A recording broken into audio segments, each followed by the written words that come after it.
Hello, my name is Baruf Ahmed and this is my ID card. I'm going to discuss about the research for this academic research posters presentation.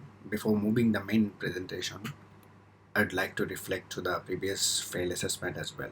So here is the reflection. For the fail assessment, I learned and implement the following points. I worked on the structure and tried to implement. I read through the essential text to understand the basic and advanced knowledge about the CIF and FOB contract.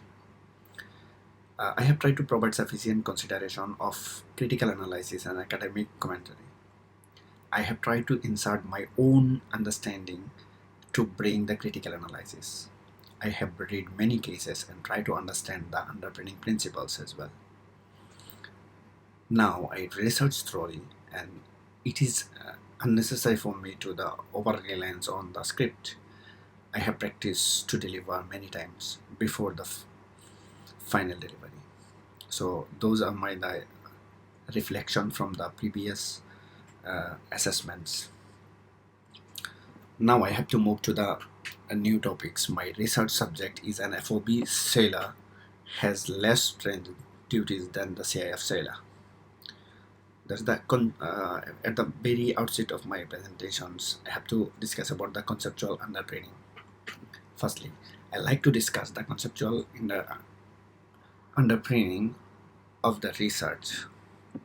I have to know the CIF. What is the CIF? CIF contract is a contract or shipping contracts in which there is an agreement between the seller and a buyer that the seller sell goods at the cost that covers that the all the pursuing goods, freight and insurance. Those where the seller ships or buys goods afloat in the compliance with the term of the contract, he is cleared for the further responsibilities when he trends the shipping documents to the buyer. For the FOB contract, what is the FOB contract? FOB contract is a contract in which the agreement between the both the seller and the buyer is that the seller shall load the cargo on the ship already nominated by the buyer and secured a bill of lading for the shipping. In a standard FOB contracts, the buyer agreed that the seller shall merely load the goods on the ship and it shall be the duty to the buyer to transport the good to the destination and ensure their safety. The CIF contract imposes two major duties on the seller. The duty to ship goods that match the description in the contract or buy goods afloated that meets the description, and the duty to obtain and tender to the shipping documents. CIF contracts require the seller to ship goods that meet the description agreed by the parties to the contract. Usually, there is an agreement between the buyer and seller as the description of the goods to be shipped or bought afloated. The description may relate to the color, quantity, quality of the goods, where the agreement on the description exists. The seller must comply by it. Section 13 of the Sale of Goods Act provides that the agreement on the description are conditions and the breach of them will given by the buyer the right to repudiate the contract. The second duty of the seller under CIF contract is the duty to pursue and tender shipping documents to the buyer. In a CIF contract, property passes to the buyers upon the tendering of the shipping documents. As such, it is the duty to the seller to pursue the documents and ensure their delivery to the buyer. The documents to the tenant included bill of lading, insurance policy, and the commercial invoice. The reason for the obtaining these documents is to ensure that the goods are protected throughout the voyages. Thus, the bill of lading, which is assemblable, transferable, and must be clean. It is required to cover the whole wages. The first duty of the seller under the FOB contract is to ship goods in accordance with the description continued in the contract. The duties flows from the section 13 and 15 of the Sales Good Act 1979. The sections provide that where the good shipped do not comply with the description continued in the contract, it is the breach of condition which entitles to the buyer to terminate the contract unless the non-compliance in such that is so minute that the court cannot reasonably repudiate the contracts because of it. The second duty of the seller under the FOB contract is to bear handling the transportation cost. Section 29 of Sale of Goods Act 1979 provide that it is the duty to the seller to put the goods into the deliverable state unless there is an agreement to the country, where goods are only in deliverable state when they are in the state that the buyer is bound to accept them. As such, the seller is required to put the goods in the state in which it can be received by the buyer, and this includes everything that has to be done before the goods pass the ship rail. Uh, the third duty of the seller is to ship good on the time. Usually, FOB contracts require the buyer nominated the ship while ship the shipper ships the good. The seller can be said to have passed the property and it the risk in the goods to the buyer only when the goods have passed the ship's rail. The seller also has the duty to notify the buyer when the goods are abroad on the ship nominated by the buyer. FOB is less stringent.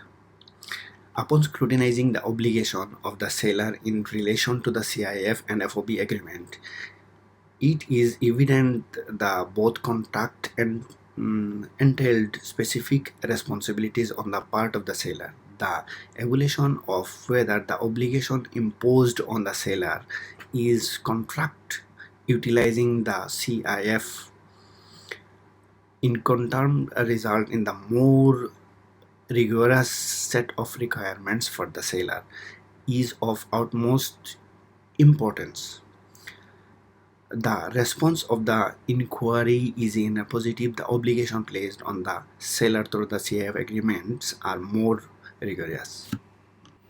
The present response of inference is predicted on the following factors: the lack of adaptability in the CIF agreement and the overall obligation of the vendor in the context of CIF contracts. It's according with the CIF contracts, the buyer payments encompasses the expresses incurred for the good, insurance and frigid consequently in a uniform manner. The oath lies in the seller to the locate and pursue the suitable means of conveniency of the merchandise. Secure insurance covers coverage for the good under the buyer names. The efficient the shipment of the goods to the buyer. Upon the companies with the obligation imposed on the seller by the FOB contract, it can be observed that the responsible of the seller under the CIF contracts are considerably burdensome. In accordance with the FOB contract, the seller sole obligation is the deliver the goods into the vessel. The buyer bears the owns of locations, the vessels, prosecuting insurance for the goods are remunerating the shipping cost. In comparison to the CIF contract, FOB contracts impose a reliability lower obligation on the seller, although FOB contracts offer flexibility and enable both seller and buyer to modify their obligation through express agreement. The characteristics of the CIF contracts are not subject to the modification. Consequently, the contractual parties are under the modifying their obligations through their agreement. The flexible characters of the CIF contracts is exemplified in the case of Law and Boner Limited versus British American Tobacco Limited 38, where it was determined that uh, the provisions in CIF contracts that run counter to the fundamental obligation of the contracts area demands null and void in a manner akin to the Julia cases. The court decided to the knowledge a contract as CIF dispute the labeling as such.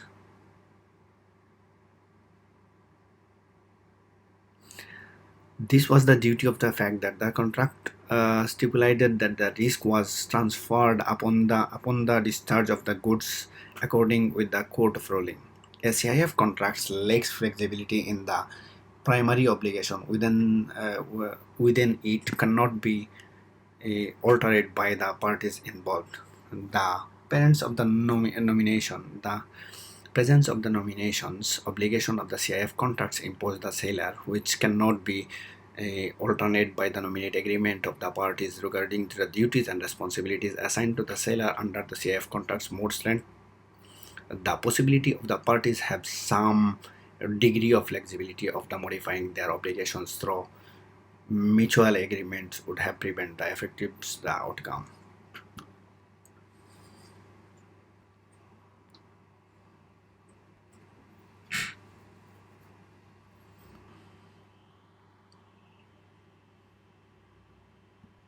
What is the research questions? Moving to the research question. The research was exploring following the questions: what are the seller duties under the CIF and FOB contracts? Whether FOB contracts place less unawards duties to the seller. Whether the FOB contracts place less one hour's duties to the seller. Research method. In research method, I have used the doctoral approach in conducting the study. The aim is to ascertain fundamental legal principles that serve as the basis of the legal rules. The exemplification of the analysis is most effectively demonstrates through the conceivable that the professional would import to their customer a complete implement of the legal principles in the accordance with the establishment of regulation. Finally, the literature. The literature on which I rely on the listed in the bibliography in separate Word documents, however. I would like to highlight two of them as they are essential to my research. Those are follows. Carr and Stone P 2017 International Trade Law Taylor and Francis Group Milton's available from ProQuest ebook Central 7 June 2023. Majeski C CIF versus FOB. What is the difference? Investopedia February 27 2022. So that was my presentations. Thank you for listening to my research presentation.